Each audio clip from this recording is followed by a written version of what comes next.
পেঁয়াজ রসুন টমেটো ছাড়া এরকম একটা তরকারি দিয়ে 7-8খানা পরোটা আরামসে মেরে দেওয়া যায়। যদি রাত্রের দিকে কোনোদিন বানান তাহলে এইভাবে বানিয়ে একবার দেখুন। প্রথমে সিম আর বেগুন কেটে জলে ভিজিয়ে রাখুন, তারপরে 1 চামচ ছোলার বেসনকে ভালো করে ভাজুন। বেসন থেকে যখন ভাজা ভাজা একটা সুগন্ধ আসবে তখন নামিয়ে দেবেন। এবার একটা কড়াইতে তেল গরম করে সিমটাকে ভেজে ফেলুন।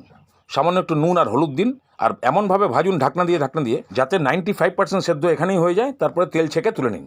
তারপরে বেগুনগুলোকে হালকা নুন ছড়িয়ে ভেজে নিন। খুব বেশি ভাজবার দরকার নেই, দুপিঠে খালি হালকা ভাজার স্পট চলে আসলেই নামিয়ে দেবেন। এবার কড়াইতে তেল দিয়ে জিরে আর হিং ফোড়ন দিয়ে হালকা ভেজে নিন। তারপরে আদা কাঁচা লঙ্কা কুচি দিয়ে ভালো করে ভাজুন। এবার গ্যাসের ফ্লেম লো, হলুদ গুঁড়ো, লঙ্কার গুঁড়ো, জিরের গুঁড়ো, ধনের গুঁড়ো, ওই ভাজা বেসন আর একটু মৌরি গুঁড়ো দিয়ে ভালো করে এটাকে মিক্স করে ভেজে নিন। তারপরেই ফেটানো টক দই আর বাটি ধোয়া জল দিয়ে ভালো করে এটাকে মেশান। ফুটতে শুরু করলে অল্প একটু নুন আর চিনি দিয়ে ব্যালেন্স করে নিন টেস্টটা। একটু চেখে দেখে নিন গ্রেভিটা ঠিক কায়দায় এসছে, তাহলে সিম ভাজা দিয়ে দিন। ভালো করে মিক্স করে ওপর থেকে বেগুনগুলোকেও সাজিয়ে দিয়ে দিন। বাস এইভাবে 5-7 মিনিট রাখুন, তারপরে উল্টে দিন। বাস নামানোর সময় গরম মশলা, ধনেপাতা।